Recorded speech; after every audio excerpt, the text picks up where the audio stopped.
tubarões! Olha nós aqui de volta, o nosso papo de tubarões. E hoje eu tenho um tubarão maravilhoso que fala sobre um assunto que a gente adora. Fala sobre aumentar vendas. Será que por aí tem alguém precisando aumentar vendas, vender mais, lucrar mais? Tenho certeza, né? Bom, gente, nós estamos falando com alguém que fala de growth, de crescimento. E crescimento é tudo que a gente quer, é ou não é? Então, ele é um cara que fez as empresas para as quais ele trabalha vender mais de R$ 1 bilhão. Bom, né? Bom, já dei um spoiler de quem é? Vou dizer para vocês, o nosso tubarão de hoje é Thiago Reis. Cris, muito obrigado pelo convite, é uma honra participar do seu podcast, estou ansioso por esse bate-papo. Estou muito feliz que você está aqui, viu, tubarão das vendas? Conta pra gente como é que faz para vender muito, muito, muito. Mas, ó, antes de qualquer coisa, quero saber, quem é mesmo o Thiago Reis? Me conta um pouquinho de você. Boa. Olha, eu trabalho em vendas há um pouco mais de 10 anos, mas eu sempre tive um olhar de que vendas e marketing é uma única coisa. Normalmente a gente vê muitas empresas brigando, né? Marketing reclamando que vendas não dá atenção para os leads, vendas reclamando que marketing não está mandando lead bom. E eu fui sempre o cara que olhava para como eu consigo criar uma harmonia mais forte entre essas duas pontas e, por consequência, gerar mais resultado, né? E não tem uma empresa que não reclama que está faltando cliente, que está faltando lead, que está faltando oportunidade. Eu comecei muito no mundo de tecnologia, né? Eu era gerente de projeto, eu era aquele cara que olhava muito mais para processo, não tem absolutamente nada a ver com vendas. Eu era o cara que provavelmente desvenderia se você fechasse alguma venda, porque eu iria trazer todos os problemas e os riscos associados ao que estava tentando fazer. Só que o que eu fiz, né? Cara, tem um livro que eu gosto muito chamado O Animal Social, e ele explica o seguinte, que a gente comete um erro muito grande ao escolher os líderes. Porque na maior parte das vezes a gente define os líderes por serem pessoas mais carismáticas, pessoas mais comunicativas, e não necessariamente essa é a habilidade que você precisa de alguém para liderar, né? O cara que é líder, ele tem que ser gestor, tem que se preocupar com gente. Em vendas acontece a mesma coisa. Quem é que vira o gerente comercial? É o bom vendedor. É claro, é isso mesmo. E o que acontece? Você perde um excelente vendedor e ganha um péssimo gerente. Porque a skill de um bom vendedor é completamente diferente de um cara que toca bem em vendas. E o que eu fiz? Como eu sempre cresci nesse mundo de gestão, eu via muita ferramenta sendo utilizada pelas áreas de operação, mas eu via poucas ferramentas sendo utilizadas pelo time de vendas. Toda empresa reclama que o vendedor não alimenta CRM, que não tem informação, que não tem dado.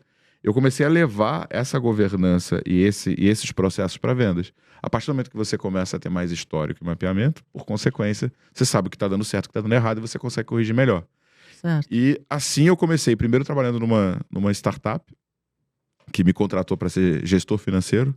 Os fundadores um dia foram pagar as contas e quando chegaram no banco não tinha dinheiro no caixa. Aí eles falaram, estamos com um problema de gestão financeira. Lá fui eu, botar RP, sistema de gestão e o caramba. Depois de 2 meses trabalhando, fiz a projeção do fluxo de caixa futuro. Eu mostrei que não tinha um problema de gestão. Tinha um problema de vendas. Eles estavam gastando mais do que recebendo, só que como eles não tinham gestão e maturidade, eles não conseguiam ver na linha do tempo como é que estava o caixa. E aí eu fui, cara, ou eu resolvo o problema de vendas ou eu vou ficar sem emprego, né? Então tinha um excelente motivador. Eu fui para perto das startups que mais estavam crescendo, né? Acabei contratando elas, mas negociei com os fundadores mentorias. Então eu contratei uma startup de Santa Catarina chamada Resultados Digitais, né? E uma outra de Belo Horizonte chamada Rock Content. E os caras estavam falando de funil de vendas, receita previsível. Eu peguei cada um desses conceitos, eu botei nessa empresa que estava quase quebrando e ela saiu de nenhum crescimento para 48%. Eles me contrataram faturando 1 milhão num prazo de 24 meses, eles estavam batendo 6 milhões de receita. Usando nada mais do que a mesma estrutura, mas colocando um pouco mais de organização, um pouco mais de processo, mapeando as origens de onde que vinham as oportunidades e trabalhando para otimizar o funil. Eu acabei vendendo essa participação, eu virei sócio e no meio do caminho não fez sentido eu continuar. Eu fui contratado por um outro empreendedor de tecnologia, dessa vez com aporte, com fundo de venture capital. Fui daquela coisa do 0 pessoas a 100 em 4 meses, aquela loucura de você sair contratando todo mundo. No final desse ciclo, né, era uma empresa que era muito alavancada, ela não conseguiu captar de novo, eu era o cara mais caro da estrutura.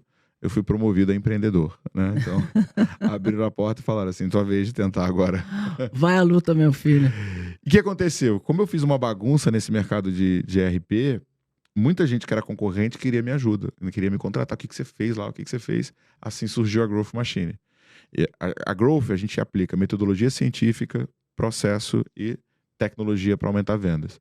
A gente olha para a área comercial como uma linha de produção, tentando sempre identificar qual é a etapa do gargalo, qual é a etapa do processo que está tendo mais gargalo e colocando, cara, engenharia de dados e estratégia para alavancar. Mas é só para venda digital ou é para venda comercial também? Não, assim, a gente trabalha só com B2B. Hoje a gente não Mas tem só B2C. digital? Não necessariamente. Qualquer tipo de venda, tanto presencial quanto Ah, é? digital, quanto com representante. O Ah, desafio do método que a gente aplica é porque muita gente acha que venda é arte, né? Ah, é o bom vendedor, o carismático, o já foi, comunicativo. né? Nessa época teve uma época que era assim Não, mesmo, mas hoje em dia mas não é mais. assim, é porque tem as bolhas, né? Mas se você for para a grande maioria das empresas, eles estão na planilha se não tiver no caderninho. São pouquíssimas que têm um modelo de gestão. E o que acontece é que quando você vai colocar uma metodologia de vendas, você passa a entender que é muito mais um jogo de matemática financeira. Não é quantos vendedores eu posso colocar ou quanto que eu vou investir. O que eu tenho que conseguir é uma proporção entre quanto eu invisto para adquirir um cliente com quanto ele me gera de receita. É mais fácil você alavancar a estrutura quando uma empresa tem receita recorrente. Então, um divisor de água é ticket médio um pouco mais alto e receita recorrente. Quando o ticket médio é muito baixo, tá? Ou quando não tem receita recorrente, que é a venda transacional, normalmente para você conseguir eficiência, você vai ter que ir para uma estratégia de tráfego, Sim. e-commerce, app, porque é um jogo de volume, né? Uhum. Então, você precisa de muito volume para conseguir ter eficiência.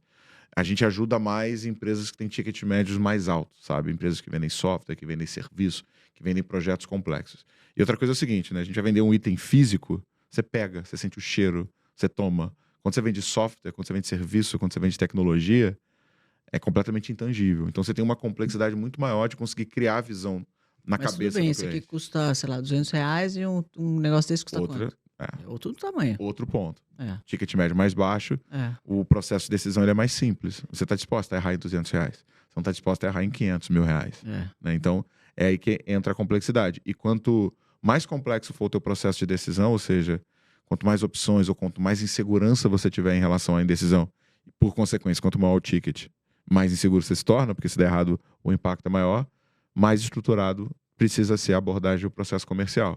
Porque eu preciso tirar cada uma das suas inseguranças, das suas objeções, te pegar pela mão e falar, confia que vai dar certo, né? É. Então esse é o nosso grande desafio.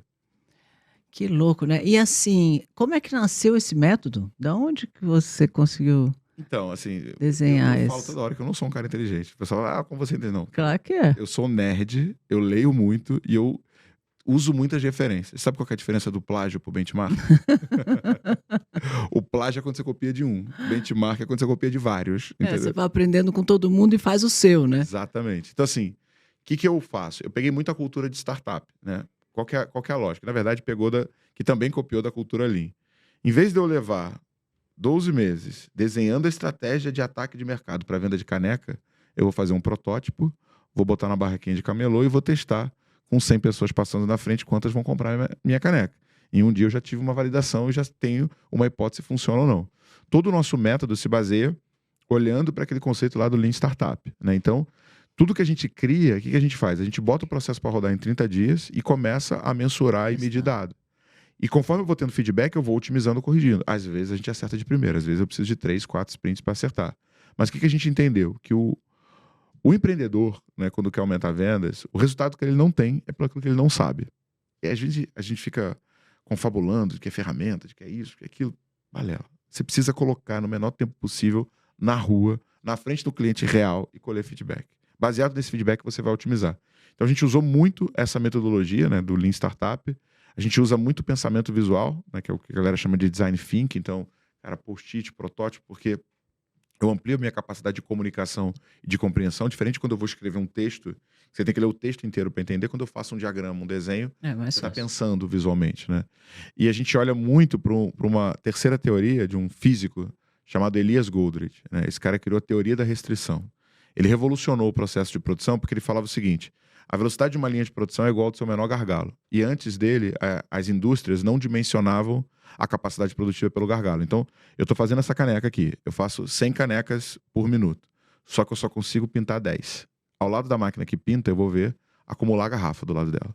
Isso é o que a gente chama de work in process, ou trabalho não acabado. Eu já gastei matéria-prima, eu já gastei luz, mas eu não consigo transformar em receita, porque o produto não está acabado. É isso que mata uma indústria. No departamento comercial acontece a mesma coisa. A maior parte dos fundadores, vamos lá, sentei com o meu CFO, quero faturar 50 milhões. O que você faz? Divide 50 milhões por 10 vendedores, cada vendedor tem que vender 5 milhões. É. E agora, se vira, mané. Se vira aí. Vai com Deus, né? De onde que vai vir os 5 milhões? O vendedor, ele é uma etapa da linha de produção. Ele é uma etapa dessa manufatura que a gente está fazendo. Se eu não tiver reuniões qualificadas chegando, leads, perfil de cliente, modelo E de treinamento abordagem, dessa equipe não também, vai né? acontecer. É. Né? Então, a maior parte das empresas, o que elas fazem? Elas calculam a meta baseada na quantidade de vendedores que ela precisa e aí você entra no departamento comercial, você vai ver um campeonato mundial de paciência, né, sendo feito pelos vendedores porque cliente e lead não está chegando. Ah, não, mas eu quero que o meu vendedor prospecte. Você já viu o pato? Nada, anda e voa. O que o pato faz bem feito? Nada. O vendedor, ele tem que ser muito bom em passar segurança, em tirar objeção, em apresentar a solução e acompanhar o fechamento do cliente. Eu tenho uma outra figura antes do vendedor, que é o que a gente faz, que a gente chama isso de especialização de função, que é, eu tenho uma pessoa responsável por agendar a reunião. Né? Nos Estados Unidos a galera chama esse cara de SDR, Sales Developer, ou pré-vendedor. A única função dele é construir lista, ligar para as pessoas, fazer perguntas, qualificar a oportunidade e agendar a reunião para o vendedor, passando a bola redonda. Quando você faz isso, automaticamente, um vendedor que conseguiria falar com 2 clientes, passa a falar com 5. Nossa, a Com produtividade aumenta muito. 7. Eu já tive operação que o vendedor fazia 11 reuniões num dia. Não é o melhor, tá? Porque depois ele acaba se perdendo porque é potencial cliente demais. Mas 5 reuniões o vendedor leva de boa e ele consegue trazer um resultado absurdamente mais alto. Hoje eles fazem isso online ou fazem mais presencial? Porque... Então, presencial, você tem, somente em São Paulo, você tem o desafio do deslocamento. É. A correlação que a gente toma essa decisão se eu vou fazer presencial ou online foi o que você falou, ticket médio. Você vai comprar alguma coisa de 1 milhão numa videoconferência? Não. Você vou ter que ir lá. Mas o que a gente trabalha? Principalmente por conta, né, desse momento que a gente viveu, as pessoas estão cada vez mais abertas às reuniões online. Então, talvez a primeira reunião pode ser que ela seja online, entendeu? Você faz a conexão, o cliente confia em você, você fala um pouco, mapeia melhor o cenário e você fala, beleza, Cris, agora eu vou te fazer uma demonstração, me fala um dia que você pode me receber. O que eu fiz? Eu já aumentei a produtividade de novo. Claro. Porque se todas as interações forem presenciais, eu fiz 2 coisas. Diminuí a quantidade de reunião e aumentei custo. E era assim, né? Antigamente era tudo presencial, nossa. Eu Quantas puxei vezes, muita né? pasta. Puxei muita pasta. Eu acho que se o empreendedor não trabalhar em vendas e não for um bom vendedor, não tem negócio ficar para frente. Ele, o dono do negócio, tem que saber vender o negócio dele. E eu sempre trabalhei em vendas. Eu ia, visitava os clientes todos, conversava e tal. Depois que o negócio estava aberto, funcionando e tal, tinha o vendedor que atendia, porque aí era mais tirar pedido e tal. Mas a abertura dos grandes clientes, dos clientes importantes, eu sempre eu que fiz. E eu acho bom você estar perto. Cara, o fundador, ele tem que Porque estar quem perto. vende uma vez, não vende uma vez só, né? Ainda mais assim, cara, vendas estratégicas e se você pegar, né, de todas as empresas de tecnologia, todas as empresas de sucesso, existiria Apple sem Steve Jobs? Existiria Microsoft sem Bill Gates? Existiria TOTUS sem Laércio Consentino? Não existiria.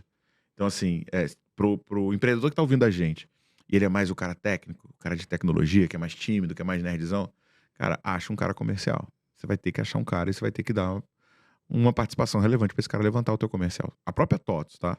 A TOTUS é a maior empresa de tecnologia do Brasil, né? Cresce a uma cifra absurda há muito tempo. 2 empreendedores brasileiros fundaram ela. Laércio Consentino e Ernesto Rabecor. Os 2 é meio a meio, né? Sendo que o Laércio foi estagiário do Ernesto, né? E aí você vê a importância, né? O cara é técnico, o Ernesto é o programador e o Laércio é o cara de vendas, o cara de negócio. Não existiria a TOTUS Se não fosse. se não fosse o Laércio. Essa mistura dos dois foi genial, né? Bem... E aí você pensa assim, pô, 50% tô perdendo muito. Será? Porque 50% de nada é nada, né? Nossa, eu adoro compartilhar. Eu não tenho nenhum problema de compartilhar resultado. O problema é você compartilhar quando não tem resultado, ou Não você é? ficar sozinho quando não tem resultado. Compartilhar resultado é uma delícia, né? Nossa, é uma delícia. E é muito comum a galera que é mais técnica, que gosta do produto, que sabe, você já viu, cara? Você deve ter pegado muito empreendedor assim, né? Muito, é. Só fala do produto e aí fala com o olho brilhando, mas e aí o cliente? Não, o cliente eu não sei falar. Precisa ser bom vendedor. Eu brinco que quem manda na empresa é vendas. E o resto dos departamentos todos são assistentes do departamento de vendas. Então a fábrica trabalha para vendas, a marketing trabalha para vendas, o financeiro trabalha para vendas, o RH trabalha para vendas, todo mundo trabalha para vendas. Porque se não tiver vendas, não tem empresa, né? Não, A verdade é essa. e tem um modelo, cara, tem um investidor aqui do Brasil que eu gosto muito, que é o Edson Rigonati. Ele fala o seguinte, que o tempo do empreendedor é dividido 70% em vendas, 20% em produto, 10% em operação. Você vê o nível de... Eu falo um pouquinho diferente. Eu falo que é 50% vendas, 30% é estratégia, 20% é planejamento. Porque se você não tiver uma boa estratégia, isso tem que sair da cabeça do empreendedor, a empresa não. Para mim, a estratégia é o que ganha a guerra. Total, Né? total. Você tem Não, que ter uma boa estratégia. e a grande força, né, é quando você consegue fazer um negócio de caixa positivo, né? Porque é lindo, né? O teu próprio fluxo de caixa financia o teu crescimento. Então, mas você precisa trabalhar com um produto de margem alta, né? Ah, Eu gosto de produto de margem alta, porque margem alta te dá espaço para crescer, espaço para contratar, espaço para pra remunerar fazer, bem. para remunerar e tal. Quando você tem margem baixa, é uma guerra. Olha, eu saí de cosmético, que tinha uma margem bem alta, cosmético tem uma margem boa, para alimento. E alimento tem uma margem muito pequena. É. É muito difícil. Porque você fica amarrado. Tudo que você quer fazer não dá, não dá, não dá. Aí eu falo que aí o financeiro começa a mandar na empresa, né?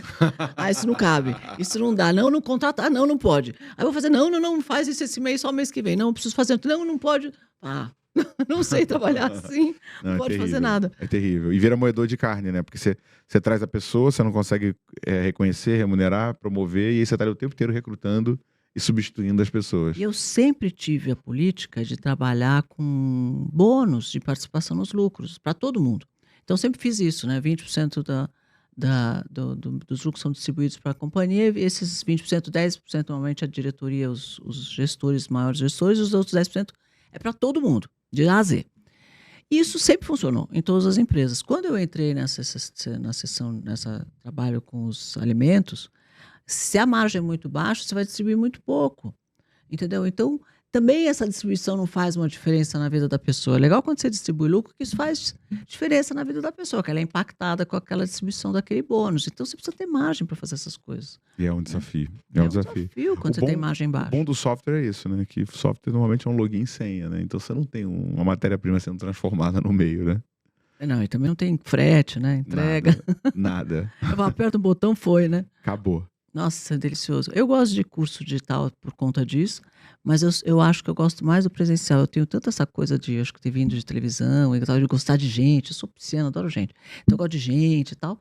Eu adoro coisa presencial. Eu também. Assim, a gente já teve curso. Hoje em dia, eu não tenho nenhum curso à venda digitalmente.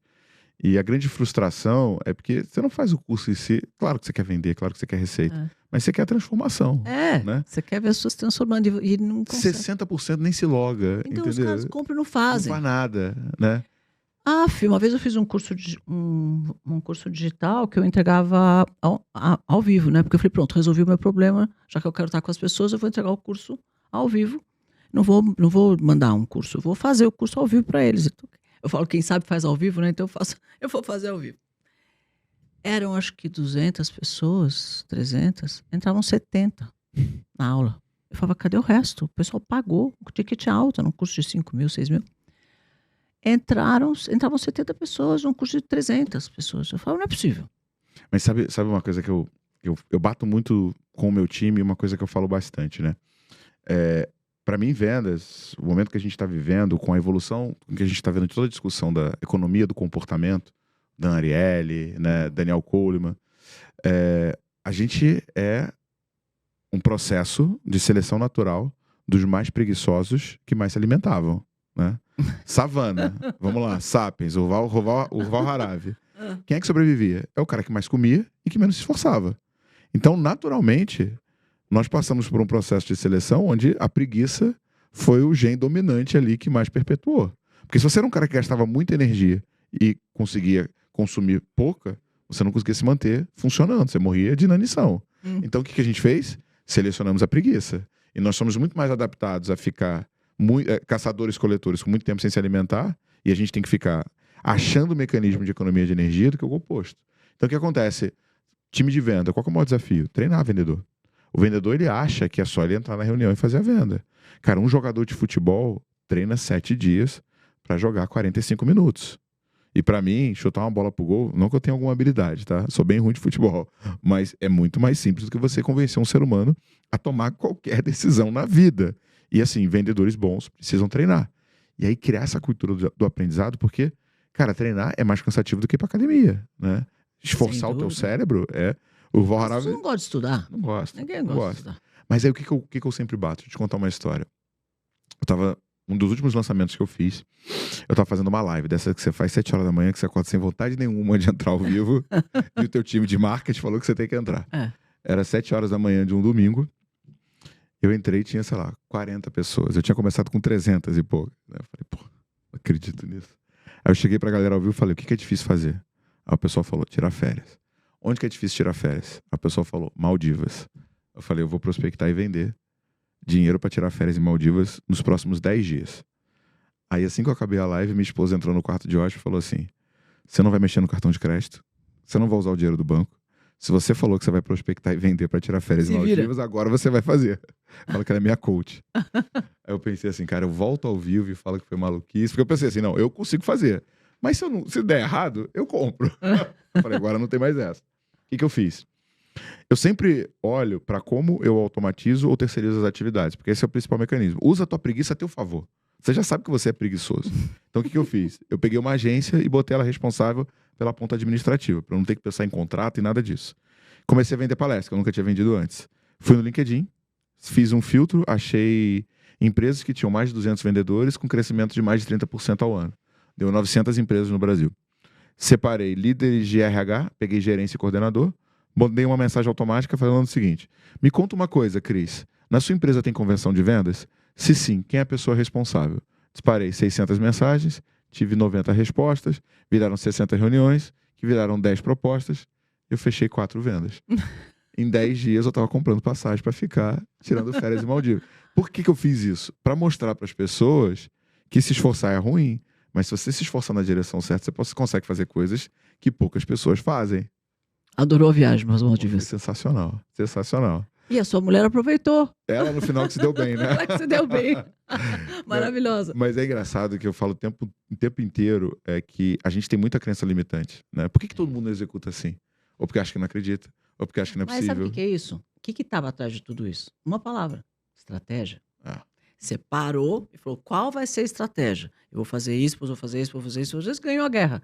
Quem ganha a guerra é quem faz a melhor estratégia. Então, na verdade, o vendedor precisa ser um cara estratégico. Com quem eu falo primeiro, onde é que eu escalo, com quem que eu falo segundo, o que eu vou fazer, como é que eu trabalho no ponto de venda para fazer, vender isso, girar, com quem que eu tenho que falar lá, com quem que eu tenho que fazer. Se você não tiver uma estratégia, você pode ser o melhor vendedor do mundo, não vai funcionar. E para mim, tem a estratégia, mas tem uma chavinha, sabe?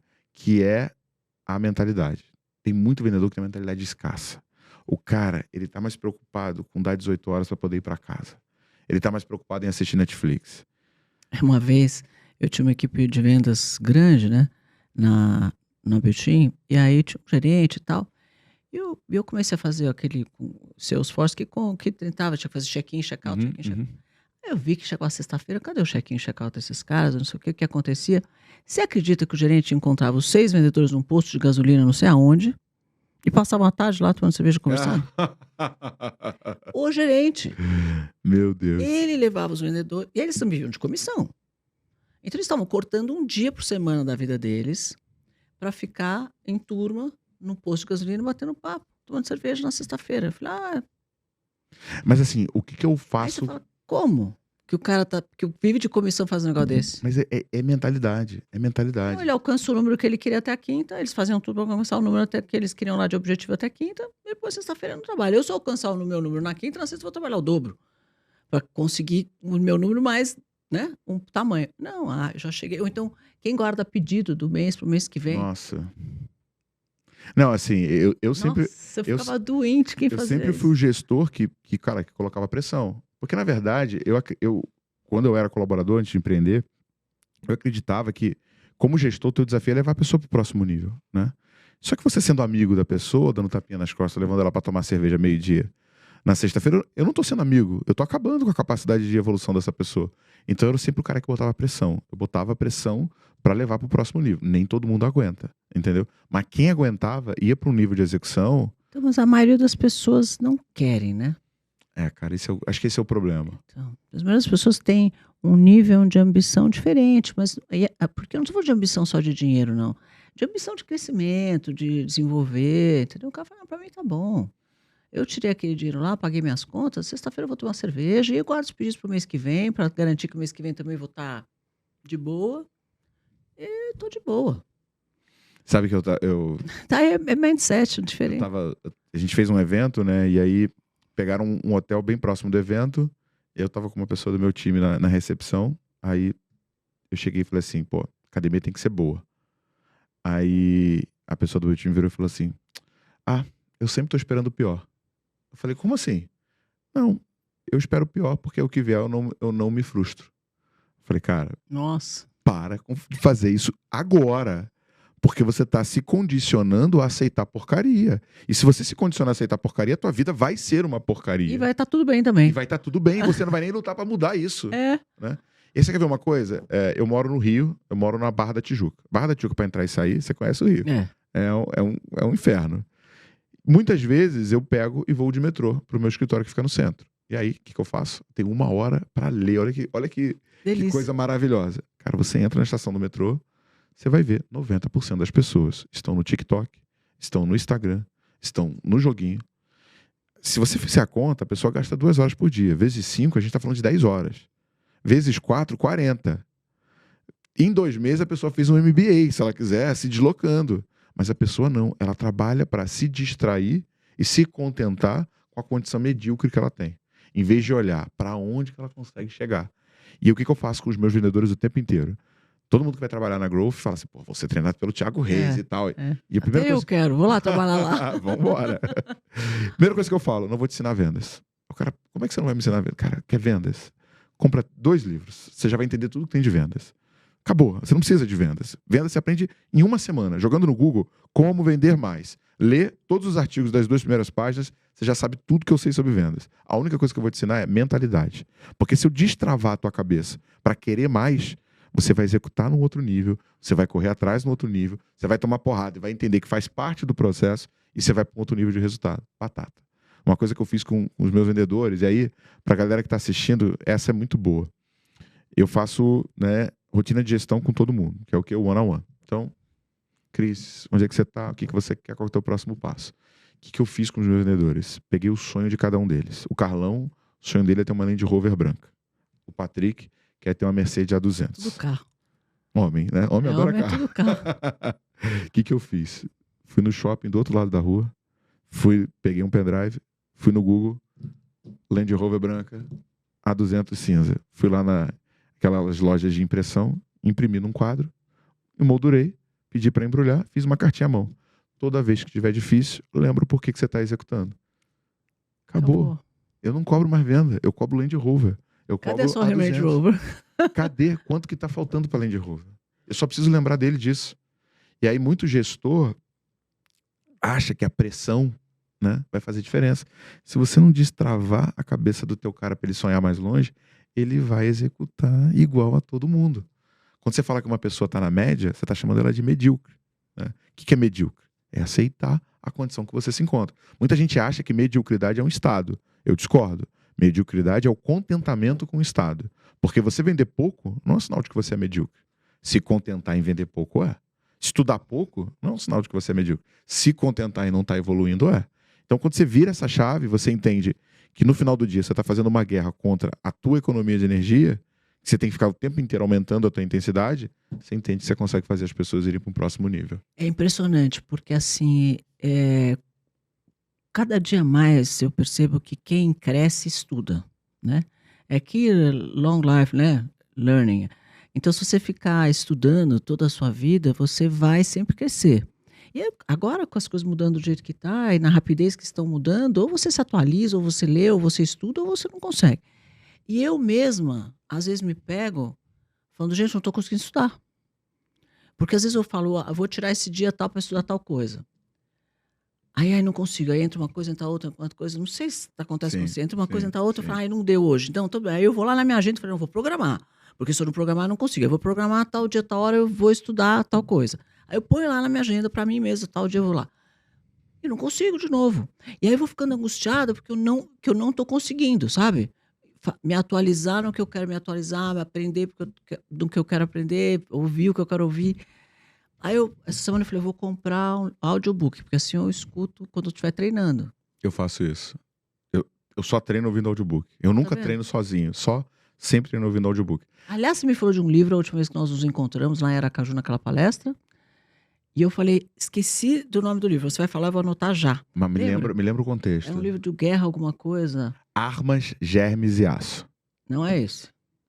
Ah, já sei. 33 estratégias de guerras. Isso. É 33 do estratégias de Robert guerra. Greene. Esse. Então, esse é o... Cara, Se for assim, pra mim, Cris, esse é o livro pra você ouvir enquanto você tá treinando. cara, assim, manipulação, tá, gente? E assumir controle.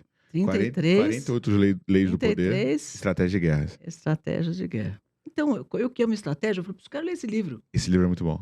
Esse livro é muito bom. Esse Vou livro é anotar pra muito não bom. esquecer de novo, porque você me falou, eu esqueci. Eu falei, preciso ligar pro Thiago pra pegar o nome do livro. É um livro sobre estratégia, vamos estratégia. Eu amo estratégia. Eu também, cara. Eu também. Acho que estratégia ganha a guerra. Se a gente souber bolar uma estratégia para cada coisa, toda vez que a minha situação está muito difícil, que eu me pego numa situação muito, muito, muito difícil, eu falo, calma, Cristiana, né? Aquele meu momentinho antifrágil. Eu vou lá, fico quieta no meu canto e falo, qual é a estratégia para sair disso? Quais as estratégias possíveis? Aí eu começo a escrever 1, 2, 3, vão saindo ideias de estratégia. Uma hora você fala, essa aqui vai dar certo. Aí eu pego essa estratégia e faço e normalmente dá. Entendeu? E se não tiver, tem outras ali que eu já tinha pensado, eu faço um mix das duas, um samba lelê ali, que acaba que dá certo. Então, quando as pessoas vêm para mim com problema, eu falo, eu só vou solucionar com estratégia. Eu falo, tenta isso para resolver, tenta aquilo ali. Então eu comecei a ter uma rapidez de pensar estratégia, que no Shark Tank eu fazia muito isso. Quando o cara vinha com um negócio que eu falava, não, esse negócio tá errado, eu já saio para ele com estratégia. Não, mas você não veio de fazer isso, faz isso aqui vai dar certo. As pessoas não, para mim, de onde você tirou isso? Eu falei, já não sei. Eu exercitei a minha mente para criar estratégias para tudo que não está funcionando. Cara, esse é um exercício muito bom. É um puto exercício mesmo. Agora, se você pegar a Endeavor, né, ela tem um estudo chamado Scale Up. E ela fala o seguinte, somente 1% das empresas cresce mais de 20% ao ano durante 3 anos consecutivos. Se você pensar, cara, como investidora, 20% ao ano é um investimento ótimo. que não... Né, Maravilhoso. que, porra, você conseguir chegar nesse marco, poucas pessoas conseguem. Sim. Agora, qual que é o grande problema do pequeno empreendedor, da galera que está começando um produto novo? Estratégia. E a base do que a gente ensina é posicionamento. O cara lança um produto, ele quer vender para todo mundo. O que acontece? Lead caro, não vai conseguir tracionar e não vai conseguir focar no problema. Não, e às vezes fala assim, igual eu vou exportar para os Estados Unidos. Como? Eu falo, amigo, você acabou de lançar um negócio, você não está vendendo nem no teu bairro. O que você quer vender para os Estados Unidos? É outro mercado, outra língua, outras coisas, outra estratégia, tudo diferente. Faz aqui primeiro, aprende aqui primeiro, depois você vai apanhar lá. Porque é apanhar lá para começar tudo de novo, porque chegar ali é outra estratégia, outra gente, outro público, outra coisa. O cara que não começa no Brasil, agora vai para o mundo. Eu falei, mas que mundo? Não, e o cara quer ir para execução sem ter uma reflexão mínima de para onde ele vai executar. Onde é que está a oportunidade? Né? Qual que é a fruta baixa? Será que tem uma oportunidade que eu consigo esticar o braço e aproveitar? E uma outra que eu vou ter que subir na árvore inteira para só lá no topo, com risco de cair, conseguir pegar? Né? Talvez a estratégia seja até interessante. Outro dia eu estava falando aqui com um empreendedor que ele começou em Miami. Ele não estava conseguindo fazer aqui, ele começou lá. Era mais difícil? Mas ele não fez nada aqui. Ele foi para lá, começou lá, fez o negócio acontecer lá, depois ele veio para cá e já veio grande. É uma estratégia difícil? Não é para todo mundo? Mas também dá certo. Ele escolheu um caminho mais difícil, mas um caminho que, quando voltou que não é uma bomba atômica, porque o brasileiro adora coisa internacional, ele começou lá e esse negócio deu certo. Então, às vezes, você pode usar uma estratégia mais difícil no momento, que parece mais difícil, mas que naquela situação, ela mostra um caminho mais vencedor, mesmo que inicialmente ela seja mais difícil. Mas, contanto que você sabe o que você está fazendo, né? E o principal ponto que a gente bate no nosso método, assim, o primeiro passo é olhar para o histórico de vendas e tentar entender se ele acha alguma semelhança nos clientes que mais compram, né? A gente chama isso de definir o cliente ideal. Então, você deve lembrar da tua época de indústria que tinha um cliente que comprava muito e comprava rápido, comprava fácil, e tinha um outro que você ficava ali fazendo visita, dando murro em ponta de faca, e o cara fazia um pedido pequenininho que ainda chorava e às vezes atrasava o pagamento. Quando o vendedor não tem uma visão estratégica, ele dá atenção igual para esses dois caras. Ele não entende que um cara está fazendo o resultado dele e o outro está sugando a alma dele, né? E aí o que a gente faz? A primeira coisa é pegar histórico de vendas, pegar base e tentar fazer clusters para entender se eu tenho um grupo de clientes semelhante que dá mais resultado. Por que eu faço? Em vez de eu tentar atender todo mundo, eu boto o ranking. zoom. Eu falo isso nas palestras. A maior ferramenta que a gente tem na vida é ranking. Qual o ranking? Quais são os meus 20 clientes que eu mais vendo? É ali o meu negócio. O cara paga 80% da minha conta, certeza. 80-20 sempre dá certo. Vamos lá, esses caras vão pagar minha conta. Aí tudo bem, vou trabalhar nesse cara aqui. Aí eu vou pegar os 20 lá embaixo e vou dizer, será que vale a pena continuar com esses clientes que estão lá no fim da fila? Porque às vezes você está com um É melhor produto lá. demitir, né? Não, tira esses caras da vida. Fala, esse cara aqui não me rende nada, me ocupa meu espaço, ocupa meu tempo. Não vou trabalhar esse cara mais. Vou trabalhar aqui. E produto é a mesma coisa. Fazer o ranking de produto, às vezes tem produto que você tem em linha que não vale a pena, um produto que gira uma vez por ano. E você tem lá 20 produtos que são importantes. A não ser que é um produto complementar que precisa de existir para fazer o outro vender. Tudo bem. Se não, garante que esses teus 20% faz o negócio acontecer. Eu trabalho com ranking assim, tudo, cliente, venda, por valor, por unidade. Não, e aqui tem 2 pontos muito importantes. Primeiro é o seguinte, quantos modelos de celular a Apple tem, né? Nossa. Se você pegar, cara, tem um livro sensacional. Esse livro você vai gostar também. Não sei se você já leu. Os 4. Não, já vou anotar também. Esse livro ele fala da Tem Apple, audiobook, né? Porque agora eu vou fazer tudo em audiobook. Apple, Amazon, Facebook e Google. Ela explica, são os 4 cavaleiros do Apocalipse. Eles falam que eles vão destruir o mundo, que eles se odeiam, e um tenta matar o outro e não consegue. O que ele fala da são? Apple? Apple, Google, Amazon e Facebook. Os 4 Big Techs. Todos eles, um é cliente um do outro, e eles se odeiam, e um tenta destruir o outro. E mandam no mundo, né? Mandam no mundo. Se desligar esses 4 caras, a gente faz o quê? A Apple, ela tem 16% do mercado de smartphone, 16%. Enquanto a Samsung acho que tem 64%. Nossa. Só que ela tem 79% do lucro do mercado. Ou seja, com 16%, ela tem quase 80%. É o Pareto total, né? 80-20. Então, uma marca que vende apenas um produto tem 80% de toda a lucratividade da indústria. Agora, é muito louco a estratégia deles de escassez, é a coisa mais legal do mundo. Outro dia eu estava na fila para comprar o iPhone 14. Aí eu tô lá na fila, chegou minha vez, eu falei, eu quero o iPhone 14. Eu falei, cara, olha, não tem mais para hoje, mas amanhã a senhora volta aqui que vai ter o telefone. Eu falei, claro que tem, né? Porque você acha que de hoje para amanhã ele consegue fazer distribuição em todas as lojas de novo? Ah, tá bom. Aí quando você chega lá, você fala que quero o azul, porque eu não sei porque cor, cargas d'água, que a gente quer a cor da moda do dia, né? Aí você fala assim, eu quero o azul. Ah, o azul não tem. Tem o verde, o amarelo, o dourado, o branco, o azul não tem. Eu falei, não, tudo bem, me dá o branco. Mas você vê, nunca tem a cor da moda, que é a cor que você tem, para fazer você voltar mais uma vez. E aqui ele vai mantendo aquela fila, porque as pessoas toda vez tem que fazer fila. 90% das vezes, quando você chega, não tem, porque ele vai distribuir durante algumas horas só por dia para manter a fila funcionando. Aí a cor, nunca tem a cor da moda, porque a cor que eles lançam e faz o maior barulho, que esse ano o legal é o verde, que eu não sei nem para que a gente faz isso, porque a gente põe a capinha, e você nem vê a cor do celular nunca mais, você só vê no dia que você compra. E para que você quer a porra do verde? Aí vai lá, não tem nunca o verde e a fila ali continua. Ele continua mantendo essa fila, e você anda no shopping, olha a fila do iPhone, olha a fila do iPhone. A maior estratégia de escassez que eu já vi na vida. Ou você acha que depois de 14 iPhones ele não sabe quanto ele vai vender? Não sabe. Claro que sabe. Não, e uma coisa ele já produziu, já distribuiu e falou, vocês vão entregar assim, doses homeopáticas desse jeito e funciona. Ele continua vendendo no preço que ele quer. Porque o dia que tiver muito, o preço vai cair. Por isso que ele tem essa margem. Escasso. É por isso que ele tem essa margem, porque é escasso. E tem uma coisa do, né, o Steve Jobs, ele foi demitido pelo John Sculley, que foi o ex-presidente da Pepsi. E quando ele voltou para a Apple quebrada, né, falida, e de novo vai para a estratégia, né? Tinha lá 1 milhão de SKUs, tinha produto de tudo que era tipo. Ele foi lá no quadro e fez uma cruz. Ele falou, agora a gente só tem pessoa física, pessoa jurídica, desktop e notebook. Todo o restante acabou. Né? O que é isso? Foco.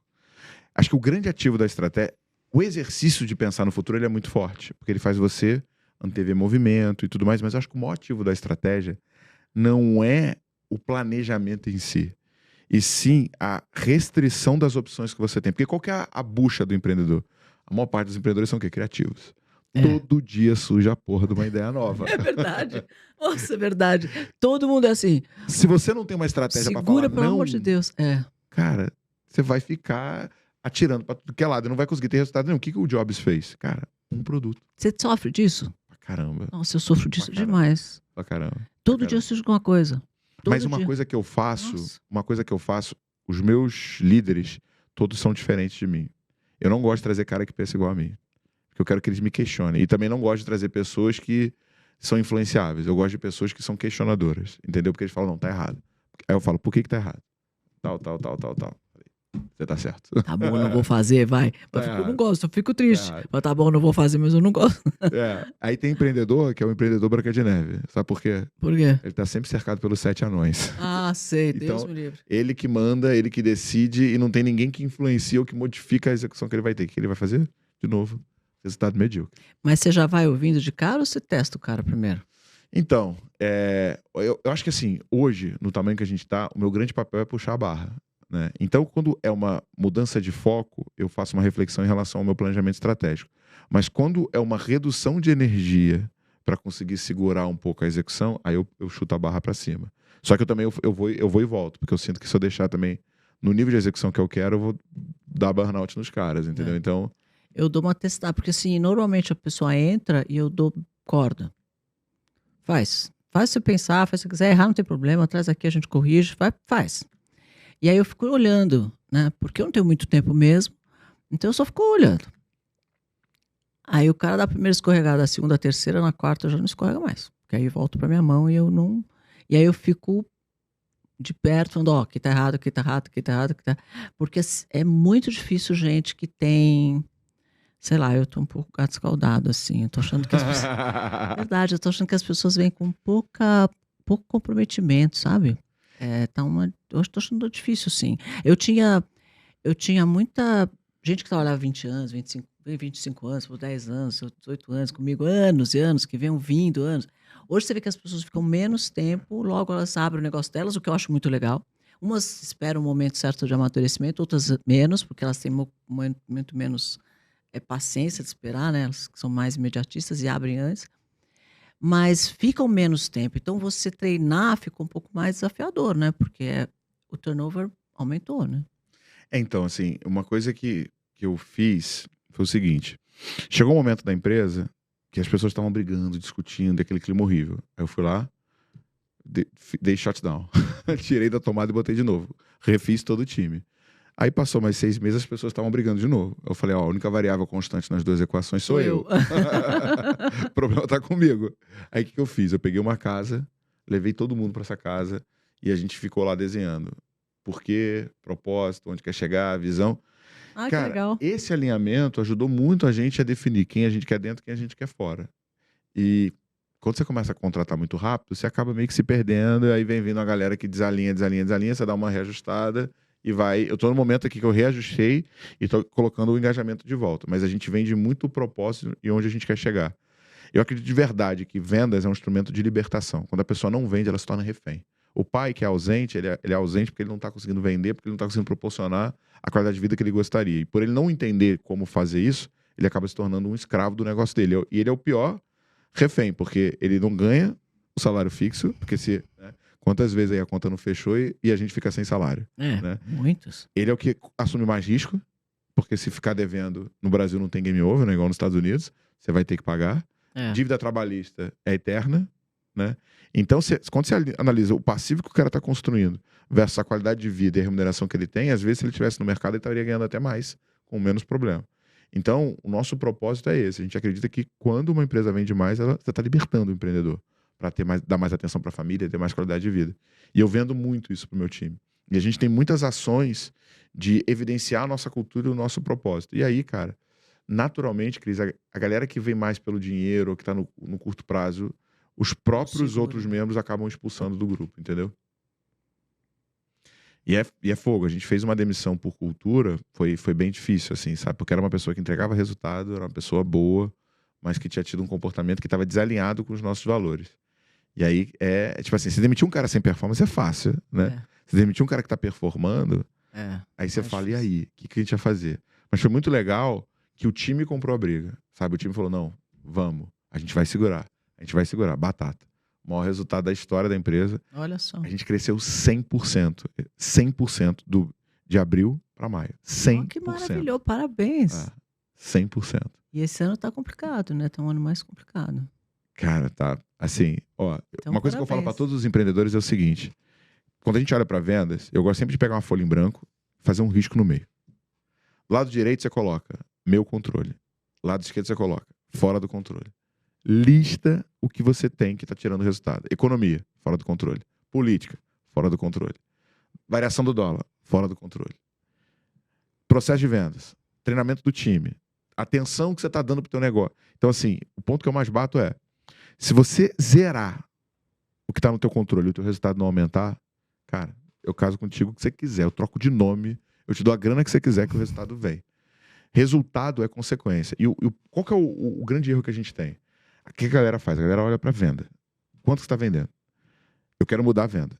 Eu não mudo uma equação pelo resultado. Eu mudo a equação pelos elementos que geram o resultado. Quando eu chego para um vendedor e estou cobrando venda, ele não sabe como é que ele aumenta a venda. Agora eu chego para o vendedor e decomponho a venda dele pelas etapas do funil e pelo esforço.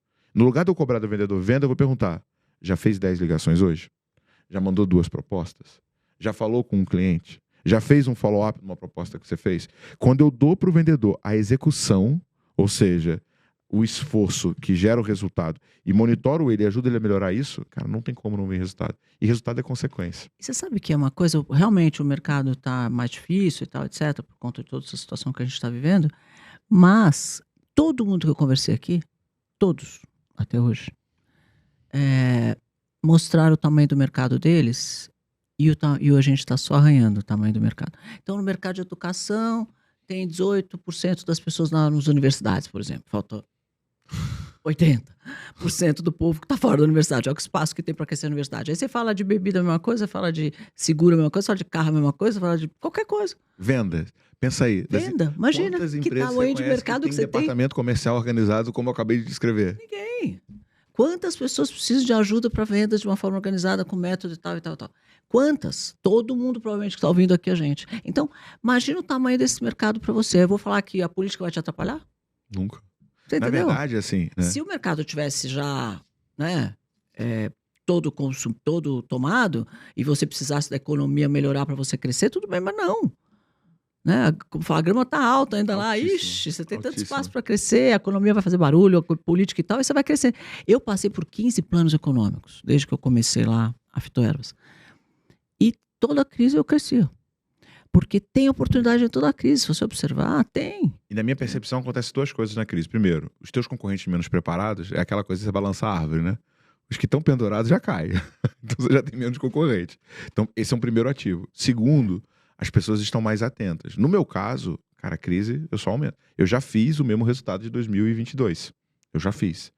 A minha meta é 150%. Eu não tô acima, eu tô assim, 97% da meta. É porque o segundo semestre ele é um pouco mais pesado pra gente. Mas eu já fiz 2022. E pra mim, quanto pior fica a economia, mais as pessoas me procuram. Principalmente porque eu tenho uma percepção de que a gente tem uma movimentação onde as maiores ficam cada vez com mais ativos e os pequenos ficam cada vez com menos. Então, o maior, ele quer agora tomar o mercado, né? E o pequeno, que tem um pouco mais de visão, sabe que se ele se preparar da maneira correta, porque você já viu isso, é cíclico, né? Esse padrão, ele se repete. A cada 10 anos vem uma grande crise. Se pegar 10 anos atrás, o que a gente teve? Subprime. Foi a mesma coisa. Volta 10 anos de novo, bolha do .com. Ainda bem que é cada 10. Teve época que era todo ano uma. Agora tá cada 10. Então, é cíclico. Se bem que em 2015 a gente teve uma crise grande da Dilma também. Ali foi outra paulada. Mas você tem toda a razão. É isso mesmo. Tem razão. Quando você vê a crise, aí o cara fala, bom, agora não consigo fazer daquele jeito somebody love o que eu fazia minhas vendas. Vou precisar fazer isso de forma profissional, estratégica, controlada, administrada, etc. E aí precisa de você. Então, o primeiro livro que eu te falei, que não foi o que eu tinha te falado, ele se chama Armas, Germes e Aço. Esse livro ele é sensacional. Ele é do mentor do Yuval Harari, né, do cara que escreveu Sapiens. E é uma discussão que começou numa universidade em Israel, onde um dos estudantes de doutorado fala: eu acredito que o europeu é mais evoluído, por isso ele dominou o mundo. E o autor ele começa uma pesquisa para tentar entender por que o europeu dominou o mundo, né? E dentro dessa pesquisa a resposta é armas, germes e aço. Por quê? Porque a partir do momento que o europeu, ali no Mediterrâneo, virou sedentário e começou a plantar, ele, para aumentar a capacidade produtiva, ele usou animais, né? Então, é bem densa a história, o livro é sensacional. Ele fala de 54 mamíferos, a gente conseguiu domesticar 5. Vaca, cachorro, gato, porco, e eu não lembro outro. Quando o homem domesticou a vaca, todas as grandes pandemias que existiram foram vírus que migraram do animal para o homem. Porque ele migra de maneira muito letal, matando, e com o tempo, conforme ele vai se reproduzindo e se clonando, ele vai se tornando mais contagioso e menos mortífero. Então, armas, germes e aço. Quando ele tem excedente de alimento, ele começa a poder dividir função. E aí começa a surgir ciência. Quando surge ciência, surge a navegação. Mas por que eu tô te contando? O que tem a ver com esse gancho que você falou? Se você analisar a América do Sul, o povo que povoou a América do Sul, ele é o mesmo povo que migrou do continente europeu pro americano lá por cima do Canadá, com o mar congelado, e começou a descer. Uma parte parou na América do Norte, uma parte parou na América Central e uma parte veio até a América do Sul. Quando os espanhóis encontraram os incas e os astecas, eles tinham astronomia, agricultura, irrigação, sistema político, calendário mais avançado do que o nosso e uma escrita que é feita em cordas que até hoje a gente não consegue entender exatamente como é que é. Quando o português encontrou o índio brasileiro, subsistência basicamente era caçador-coletor e tinha ali uma organização social muito simples dentro lá das tribos. Se esse povo tem o mesmo DNA, tem a mesma origem e migrou na mesma época, por que o Inca evoluiu tanto e o índio brasileiro evoluiu 0? É o ninho laninha. O cara que estava próximo ao Equador, ele tinha que aprender a ser mais produtivo durante o período de chuva, porque ele ia ter 4 anos de seca. Se ele não aprende matemática, se ele não aprende calendário, se ele não aprende a estocar, o que aconteceria? Os 4 anos ele morria de fome. O índio brasileiro tinha quantas estações do ano? Maravilhoso, né? Precisava se esforçar o quê? Nada. Então, até hoje assim eu falo que se tivesse frio aqui, inverno de neve, não teria favela, por exemplo. Pois é, não teria. E aí o que acontece? O ponto que eu mais bato pro empreendedor. Por que o cara ainda não tem máquina de vendas? Por que o comercial dele não é eficiente? Porque ele achou a zona de conforto. Ele achou um grande cliente que sustenta ele, mas que ao mesmo tempo não deixa ele crescer. E aí ele fica o quê? Dependendo da indicação.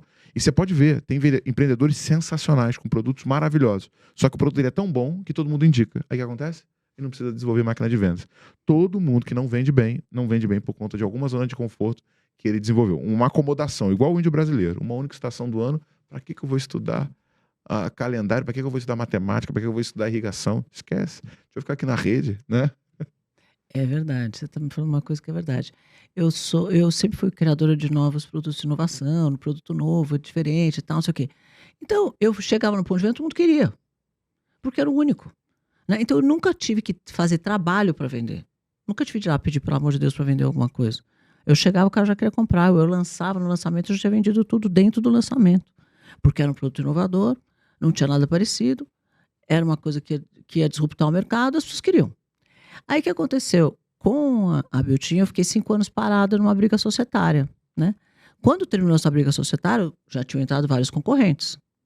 Aí eu voltei para o canal de vendas, trabalhar vendas de um produto que já tinham outros concorrentes que tinham entrado, porque começaram a entrar gente em 2015, 2017, 2018.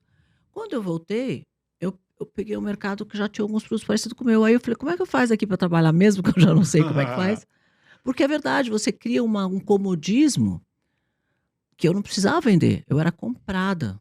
Porque quando você tem um produto inovador, o modo que seja uma coisa que está na boca do povo e a pessoa quer comprar, você é comprada, você não vende. As pessoas compram de você.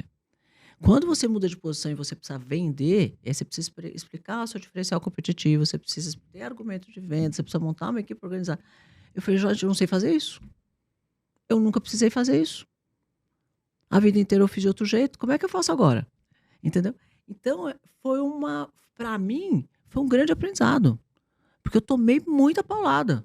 Eu falava, mas eu não estou acostumada com isso, gente, como é que faz isso? Como é que eu chego no ponto de venda do cara e falo, não, já tem um produto parecido com o teu, eu não quero. Eu falo, opa, como não? Nunca ouvi isso.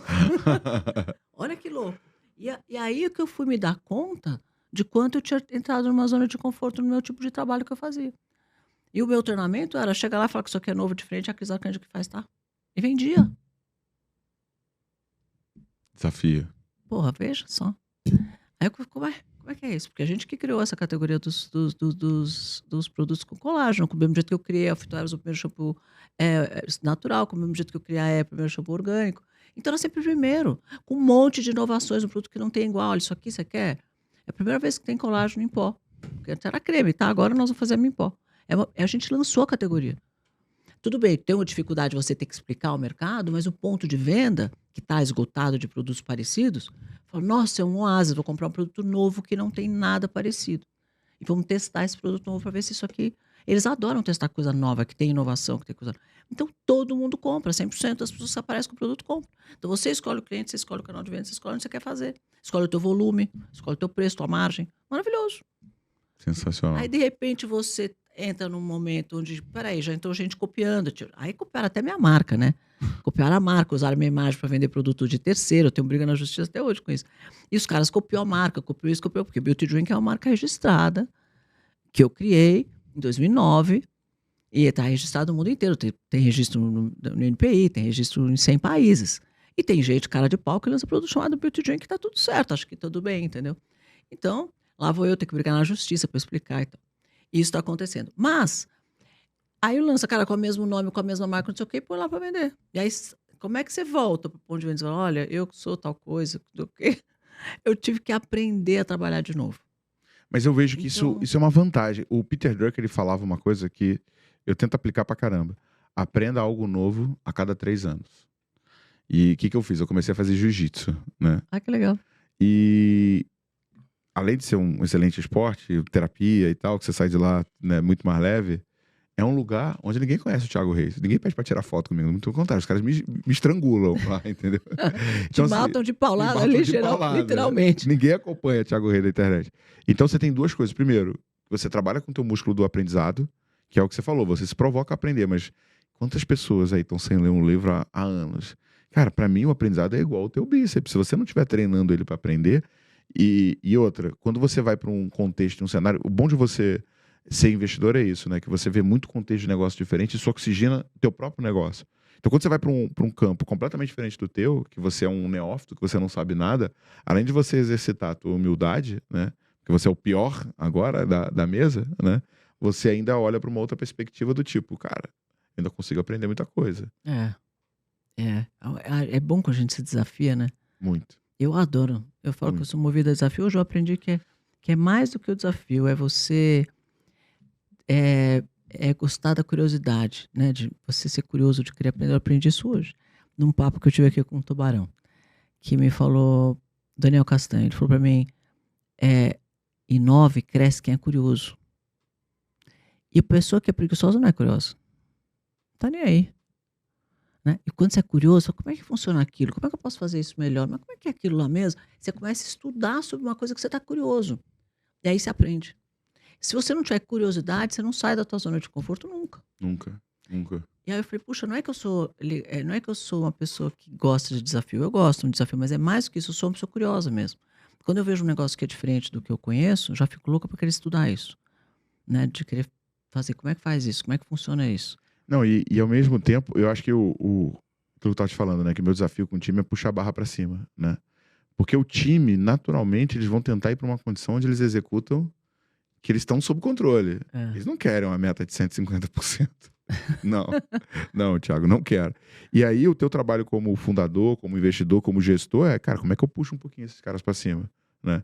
O David Goggins, ele fala que quando você tá morto, você está em 40% da tua capacidade, né? Quando você vou desistir, você está em 40%. Você aguenta mais 60%. Né? O problema todo é que a maior parte das vezes a gente está executando em 10% da nossa capacidade, né? Se você tiver que subir uma escada de um prédio, até que andar você consegue ir sem parar?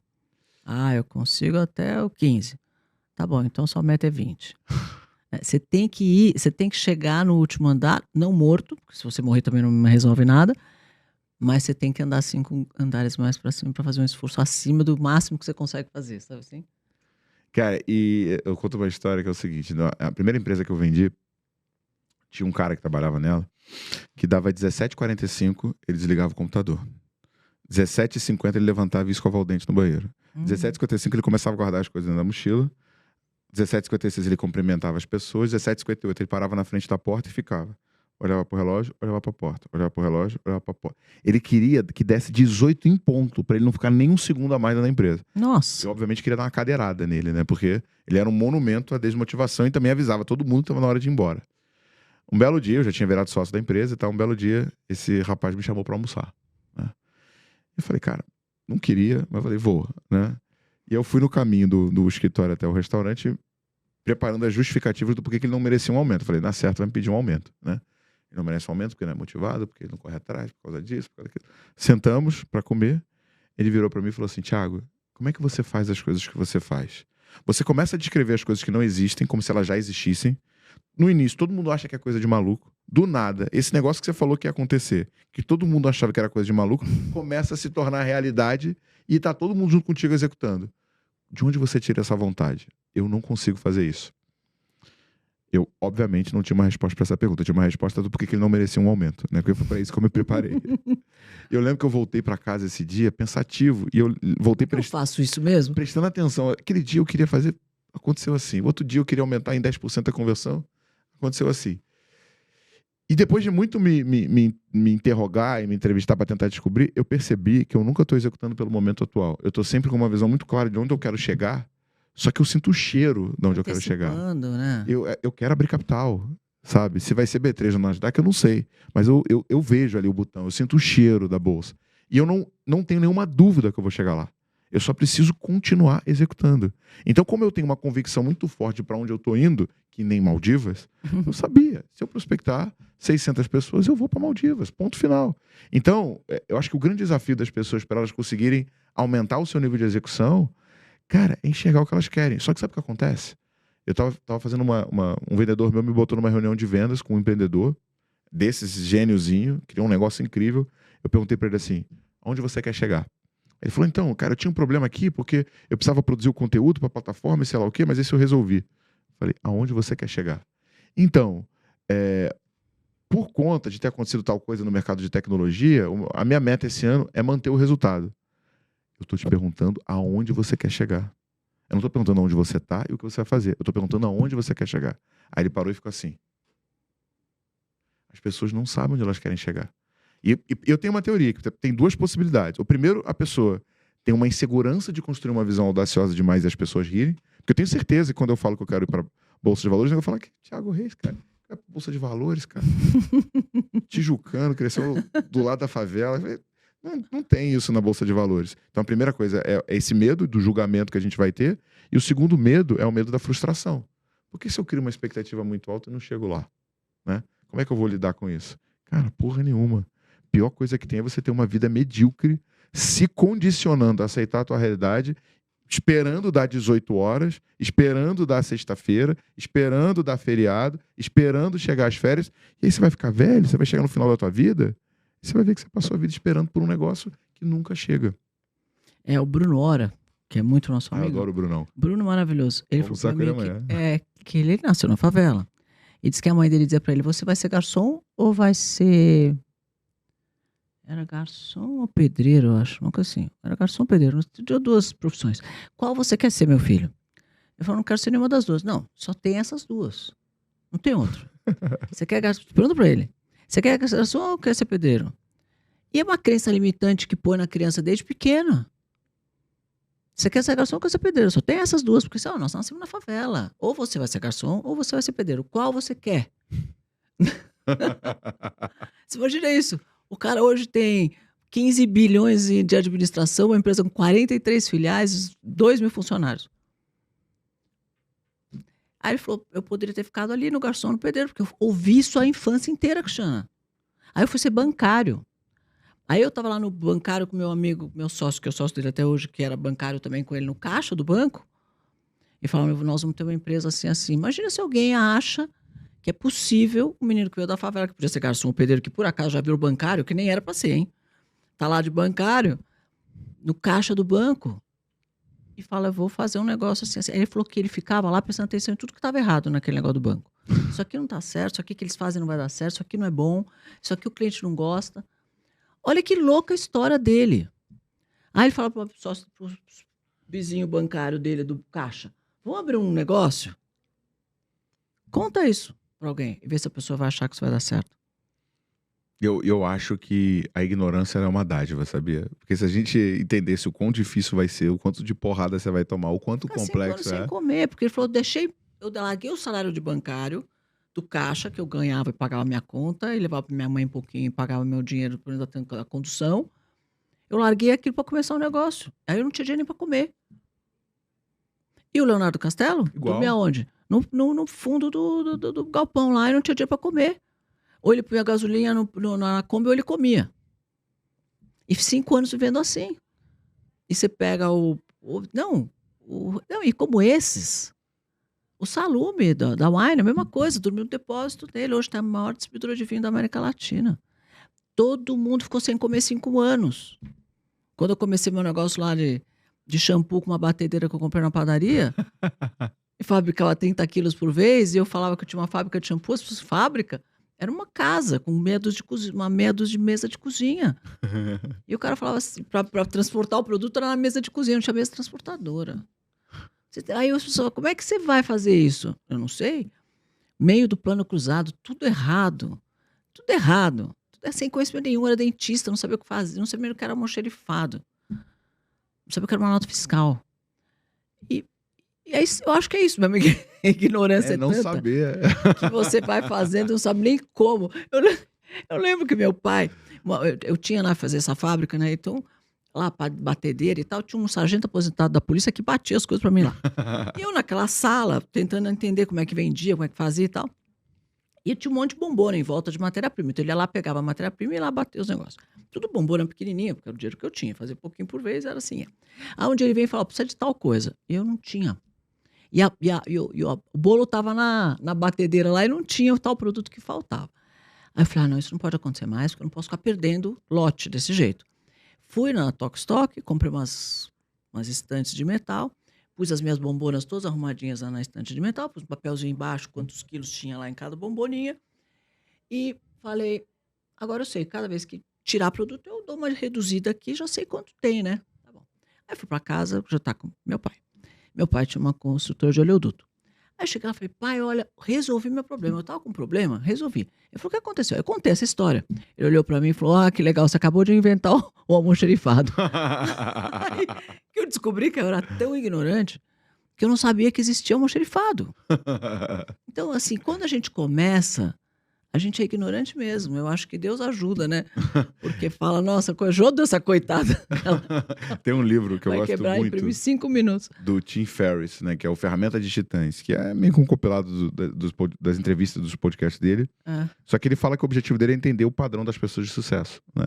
E ele fala o seguinte, que ao final, quando ele tenta comparar essas pessoas, elas são muito diferentes entre si. Elas não têm uma característica marcante entre elas.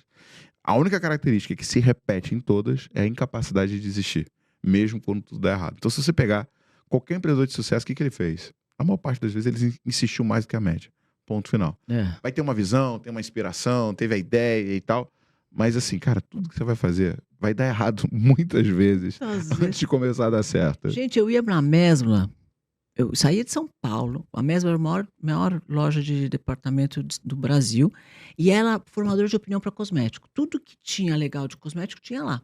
Então todas as perfumarias se guiavam pela Mesbla. O que a Mesbla tinha, todo mundo comprava, o mercado inteiro comprava. Então não tinha rede social, não tinha nada disso, internet, celular. A Mesbla era rede social. A Mesbla era rede social. Então eu tinha que vender para a Mesbla. E eu pegava minha malinha, pegava o aviãozinho para a Mesbla, sentava lá na sala de espera, ficava o dia inteiro, a mulher não me atendia. Eu pegava o avião, voltava para São Paulo, conseguia marcar de novo, sei lá, daqui quanto tempo. Pegava o avião, ia de novo, e assim eu fui. Fiquei uns 2 anos. Marcava, eu ia, ela não me atendia, eu voltava. Marcava, eu ia, ela não me atendia, eu voltava. Meu Thiago, essa mulher não me atendia. Um belo dia, acho que ela se encheu de me ver lá, né? Porque ela saiu e eu estava assim, ó, sentada na frente dela, né? Aí a mulher passava, a compradora passava e me via lá, me via lá, me via lá. Acho que ela se encheu, falou, quer saber, eu vou atender essa minha tia logo lá da minha frente. Me atendeu. E eu tô lá com os produtos em cima da mesa, tentando explicar o que era aquele produto, e ela assim, ó, nem olhava na minha cara. Você via que ela estava me atendendo por obrigação, sabe? Aí, no meio, eu toco o telefone, ela atende, me olha assim com uma cara meio assustada. Eu falei, o que aconteceu? Ela falou, olha, a minha diretora passou aqui atrás, viu os seus produtos, quer você na sala dela para ver os produtos. A hora que ela acabou de falar, esses produtos já estavam na sacola, eu já estava em pé. Onde que é o negócio aqui? Sentei na frente dessa mulher, era uma francesa, que a Mesbla trouxe da França, para justamente fazer um upgrade na loja, fazer a loja ficar mais legal e tal. E ela entendia tudo de cosmético, né? Aliás, essa mulher acabou se tornando minha mentora depois, me ensinou tudo que eu sabia, aprendi de mercado de beleza, aprendi com essa mulher. E eu comecei a mostrar os produtos, ela olhou para mim e falou assim, isso aqui é tendência na Europa. Isso aqui é o que mais está acontecendo na Europa. Eu vou comprar para todas as lojas. Chamou, a mulher achou Edileuza, a compradora. Nunca mais vou esquecer essa mulher. Edileuza, nunca mais vou esquecer. Edileuza, tira um pedido para todas as lojas. Da linha inteira dela, tinha 16 shampoos. Uma impressora matricial daquele tamanho assim, né, que saiu o papel.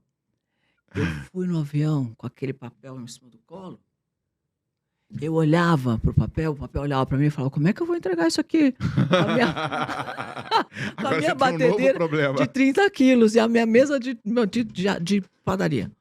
Como é que eu vou atender? Como é que eu vou atender esse pedido?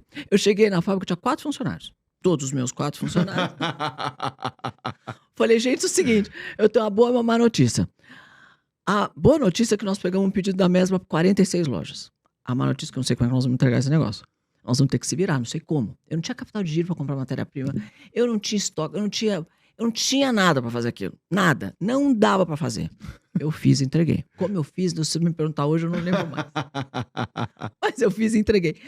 E aí você fala, fui 2 anos pro Rio de Janeiro, eu pegava avião sem dinheiro, pegava pro Rio de Janeiro, sentava lá, ficava o dia inteiro na Mesma. Ela saía para almoçar, voltava do almoço, eu tava sentada lá. Olhando bem pro olho dela assim. Tipo, você não vai me atender?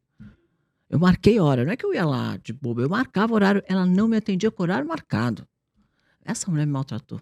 Mas depois essa Perrette ficou super minha fã, a gente ficou amiga, eu desenvolvi produtos para ela a vida inteira, fazia tudo que ela queria. E a BF Towers começou a crescer por causa disso. Foi o grande pulo do gato, assim, que fez o negócio crescer. Foi essa venda para a Mesma, que eu sabia estrategicamente que era um cliente que eu tinha que entrar, né? Então... De novo. Para mim, o diferencial da estratégia não é, vender para a Mesbla é estratégico. Cara, não tem um insight genial, que é óbvio. Se você vender para maior, o cara acredita, a tendência vai ser. O que você fez diferente? Você insistiu mais do que a média. Você não desistiu. Várias vezes você se contou na cabeça. Cara, essa é a última vez que eu vendo. Você já falou isso, já ter né? falado 1000 vezes. Essa é a última Nunca mais vez eu que volto venho. aqui. Não dá, não consigo, não é possível. E eu acho que o grande desafio... Outro dia um cara me mandou mensagem no Instagram. Falou assim, comecei uma empresa, acabei de perder meu último cliente, tô 20 mil reais negativo no cheque especial e eu não sei o que eu vou fazer. Eu falei, cara, do ponto que você tá, você vai executar com um nível de vontade que eu não consigo. Aproveita isso a seu favor. Porque se você ficou com um único cliente, já é uma zona de conforto. Porque nenhum negócio sobrevive com um único cliente. E segundo, agora você não tem opção de esperar. Ou você corre atrás ou você corre atrás. E foi o que aconteceu contigo. Você não tinha opção, você não ia perder essa oportunidade que você ficou 2 anos pra conseguir. Nossa, eu ia ficar lá o que fosse. E a hora que ela falou pra mim que deu ver o pedido, eu falei, não, como é que eu vou entregar? Você acha que eu falei pra ela não tem como entregar? Falei, claro, muito obrigado, sim senhora, até logo. E aí entrei no avião, falei, eu enlouqueceu, não tenho como entregar esse pedido. E não existia fábrica terceirizada naquela época, né? Todo mundo tinha que ter fábrica. Então, todo mundo abria um negócio, a primeira coisa que você tinha que fazer é abrir uma fábrica. Porque não tinha ninguém produzindo pra terceiro. Hoje você quer montar uma marca, você chega para alguém, faz para você, você testa, se der certo Deus, se não der você para. Não tem a responsabilidade antigamente de comprar máquina, treinar a equipe, montar a fábrica, tirar a licença de fábrica para funcionar. Então, era um empenho muito maior para você montar um negócio do que hoje. Demorava, sei lá, 1 ano para você conseguir uma licença de uma fábrica. Mas eu estava falando isso com o Léo Castelo ontem. Eu falei assim, Léo, o teu crescimento e o sucesso que você tem, sem dúvida nenhuma, você é um puta de um executor. Ele é maravilhoso. Cara, mas tem uma combinação de fatores ali no meio, de coisas que não deveriam dar certo e que dão certo, que ele encaixa uma coisa na outra e ele resolve aqui, que nem você. Mas você já viu o quanto o Léo é focado? Sim, absurdamente. Quanto ele é obstinado? Não, mas assim, eu não tô... O que eu falei pra ele, eu falei assim, velho, você é muito bom, você é muito bom. Só que você conseguiu coisas que todo mundo falava que era impossível, entendeu? Então tem uma combinação de elementos ali que é tipo um encontro de astros que, velho, se tivesse um pouquinho o Saturno mais pra esquerda, não alinhava, é que nem você. Porque olha só, pensa no seguinte. A mulher te chamou no dia que tava diretora. Imagina quantas vezes essa diretora não devia estar na França. Não, eu falo pra vocês é que Deus ajuda muito, né? Mas você tem que fazer a sua parte. E segundo, você vai ter muita sorte. Eu tive sorte que ela vai passar bem na hora que eu tava lá. Só que eu tava ali, né? Há 2 anos trabalhando, né? Não, beleza, mas tem uma coisa... Não cai do céu, não. Não, eu acredito que as coisas se alinham por conta do fato de você ter feito a tua parte.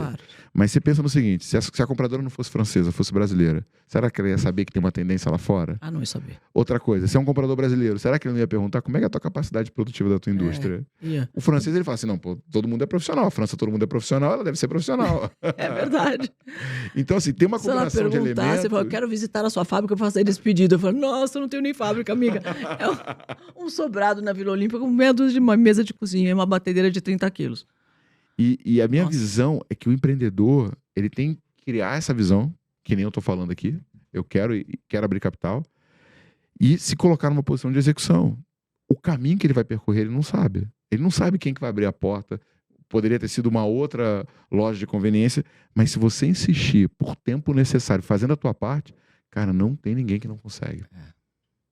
Porque tem espaço, né? O que a gente estava falando, o mercado existe. A gente precisa fazer uma coisa. Precisa insistir mesmo, achar um jeito. Não é por aqui, é por ali, não é por ali, é por aqui, né? O jogador de futebol que fica achando até a hora que chega no gol, né? Joga pra cá, joga pra lá, joga Insiste. pra cá, joga pra lá. Chega uma hora que Insiste. E entra. para mim, o grande desafio que a gente vive daqui para frente é que tudo vai virar commodity, né? Antigamente você tinha a inteligência, o conhecimento, poder contratar mentes, né, mais bem qualificadas e mais bem formadas. Cara, hoje em dia com o chat GPT, velho, acabou. A inteligência virou commodity. Tudo aquilo que é diferencial competitivo, porque antes, né? Se você pegar, eu gosto muito de um estudo da Deloitte chamado The Shift Index. Né? O que ele fala? Ele pega as 500 maiores lá da Fortunes e analisa de 1962 para cá. O que ele mostra? Ele mostra que a capacidade de fazer retorno sobre o ativo, tipo, tá destruindo o valor numa escala absurda. Aí a defesa da Deloitte no passado, o diferencial competitivo de uma empresa era o que ela possui de patrimônio, de ativos. Prédio, pessoas, computadores. Foi destruindo. Aí o que virou? Capacidade intelectual. Por que a gente viveu a era das startups? Porque eram dois nerds extremamente inteligentes, criavam um código, criatividade e desenvolvia. Agora, a gente está vivendo uma era que até isso vai virar commodity. A inteligência sim, a criatividade não. Porque assim, ó, até o ChatGPT, eu estava discutindo isso com o Jaime Daniel outro dia, porque ele montou uma estrutura de inteligência artificial que é a maior do Brasil hoje. E aí ele me falava isso mesmo e eu concordo com ele. Se você imputar uma coisa básica, sem criatividade, no ChatGPT, ele vai cuspir algo exatamente igual. Para você conseguir usar o potencial que ele tem, você tem que saber perguntar.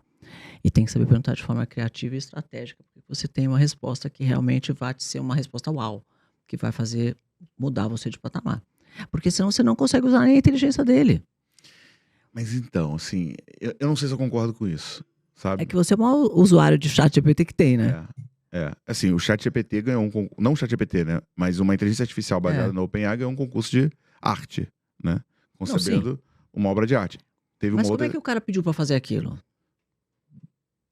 Então, alguém teve que pensar e pedir para ele conseguir chegar naquele lá. Qual que é o jogo? O nome do jogo é engenharia de prompt. Só que agora eles estão indo para um nível onde eles estão fazendo prompt dinâmicos, onde o prompt traz a resposta e faz a próxima pergunta, entendeu? Então, por exemplo, o que ganhou o concurso de roteiro, né, foi a orientação ganha o concurso de roteiro. Só que você pode escreva um prompt para ganhar o concurso de roteiro. Se a inteligência artificial consegue se desdobrar nisso, o que ela vai fazer? Ganhe o concurso de roteiro. Passo 1, estudar os ganhadores. Passo 2, estudar o padrão de quem vota. Passo 3, tentar entender a quebra de padrão. Passo 4, criar um modelo matemático para isso. Passo 5, escrever o melhor roteiro que nenhum homem conseguiria escrever. Sabe que eles criaram um ChatGPT que faz e-book? Sim. E faz copy. Então chama copy GPT, esqueci o nome. O outro é e-book, esqueci. São dois. Vai virar tudo commodity. E-book e copy. E aí o GPT Max, que ele fez também, que agora esse é o seu nome, o GPT Max, ele faz o teu GPT. Então ele vai lá e faz o GPT do Thiago Reis. Aí ele vai pegar todo o teu conteúdo, vai jogar lá dentro, e se você quiser pegar alguma informação tua ou tirar alguma dúvida sobre você, vai lá e o teu conteúdo verificado ali dentro. Então não tem erro de eu escrever alguma coisa e falar, não, o Thiago Reis é chato, e entrar no meio do teu conteúdo, porque eu escrevi Thiago Reis, caiu lá dentro, porque ele não sabe discernir se é um conteúdo bobo, um conteúdo de verdade ou um conteúdo seu. Tá teu nome lá, ele põe tudo junto. E às vezes ele pode dar uma resposta errada por conta disso. Então hoje ele vai fazer ChatGPT para as pessoas e verificar isso com todo o teu conteúdo lá dentro. Maravilhoso. Então o que eu fiz? Eu peguei os meus 10 posts mais virais e joguei para ele, analisa, traça um padrão. Aí eu peguei os 10 piores, falei, analisa. Aí eu falei, escreva um prompt para produzir os 10 melhores posts, eliminando as variáveis que prejudicaram a entrega dos 10 piores. Cara, ele escreveu um prompt perfeito. Perfeito. Que maravilhoso. Aí, assim, ele tem sempre um clichêzinho ali que você tem que ficar eliminando e tal. Mas, assim, cara, é 80% do que eu escreveria. E aí eu pego, mudo uma coisa ou outra. Porque não dá pra você pegar direto e jogar, porque não dá. Não. Tem umas coisas clichê que tem que limpar mesmo. Senão fica na cara que aquilo lá não foi você que fez. Meu ChatGPT, ele é coach, cara. Ele fica com umas palavras assim que é, tipo, muito manjadas. Eu falo assim, não, cara, isso aqui não dá pra gente usar. Mas ele deve pegar de quantidade de coach que tem no mundo, Exatamente. que são muitos, né? Mas assim, você pensa, aí vamos lá, programador, né? Eu tenho uma empresa de software. Lá na Growth a gente tem uma área inteira de desenvolvimento. Eu tenho 4 programadores. Cara, a base do código não faz mais, cara. Você manda, você é prompt. Validação de erro, bug, você não faz mais. E eu acredito que vai chegar num momento que o ChatGPT vai começar a se copiar para produzir linguagem de programação. E aí o que acontece? Você, sozinha, na sua casa, tem a mesma capacidade de desenvolvimento que o Google. Se você se copiou ao infinito. Então, assim, esse diferencial competitivo que estava no intelecto, a criatividade eu acho que vai ser realmente o ponto mais difícil. É. Mas essa ponta aqui que estava no intelecto, ou que era dimensionada pela capacidade de investir, acabou. Você viu aí os grandes layoffs que aconteceram. Teve parte do layoff que realmente foi para ajustar, né, headcount com receita. É. Mas eu acredito que teve muito layoff que os caras já aproveitaram que estava acontecendo os layoffs e falaram assim, velho, isso aqui tudo a gente automatiza. Vamos jogar na conta da crise e mandar essa galera embora e a gente faz de uma vez, que é um problema a menos para lidar com o investidor, entendeu? Que louco, né? Que louco. Eu vou te jogar o desafio do meu produto para você fazer. Bora. Vou jogar. Vai ser Bora. legal. Vamos fazer um Bora. teste. Bora. Esse é um desafio legal. Vou aprender. Cara, para mim, Cris, o desafio agora é o que você falou, estratégia, né?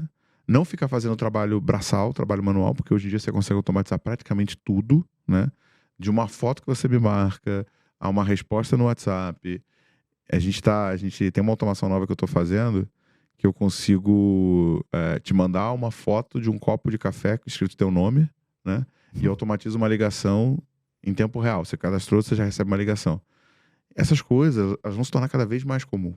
E daqui a pouco você vai ter uma URA com IA que você vai substituir parte do trabalho do vendedor. O vendedor vai ter que ir lá fazer rapport, empatia, mas qualificação, fazer perguntas básicas ou demonstrar um produto. Ou pré-venda lá. Esquece. Pré-venda vai ser 100% automatizado. Mas o desafio do automatizado é que eu, por exemplo, não gosto de receber coisa automatizada, né? Ou então quando ela é muito, muito ruim, né? Aí esses meninos me falam, não, mas o ChatGPT ele consegue fazer uma resposta automatizada que ninguém sabe que é automatizada. Falei, só se for assim, porque senão a gente está tão sozinho, as pessoas estão tão carentes, que quando ela recebe uma coisa automatizada, ela se incomoda, entendeu? Eu, pelo menos, não gosto. Então, eu acho que a gente vai ter uma coisa tipo comida orgânica, sabe? Aqui o atendimento é humano. Eu acho que a gente vai ter, tipo, um diferencial Paga competitivo. 20% a mais que eu tenho um atendimento humano para você. Mas, assim, eu acho que o atendimento, quando é uma coisa que você precisa fazer mais pergunta, é legal que seja um ser humano. Mas, sei lá, cara, teu banco, tua operadora, que você vai lá, tecle 1 para tal coisa, 2... E velho, resolve já. ali no WhatsApp, cara, pra mim isso é uma maravilha. Consulta médica, cara, você agendar consulta médica com bot, olha que coisa deliciosa. Porque você liga pra qualquer médico, ninguém atende a porcaria do telefone, né? Você reparou Não isso? atende. Não atende. E quando a gente fala, pera um pouquinho só que tá tocando a campainha aqui. Aí ela vai atender, volta. Fala assim, olha, o que a senhora quer mesmo? Marcar a hora com a dona Benedita. Ah, pera um pouquinho, vou pegar a agenda dela. Perdeu meia hora. Já era.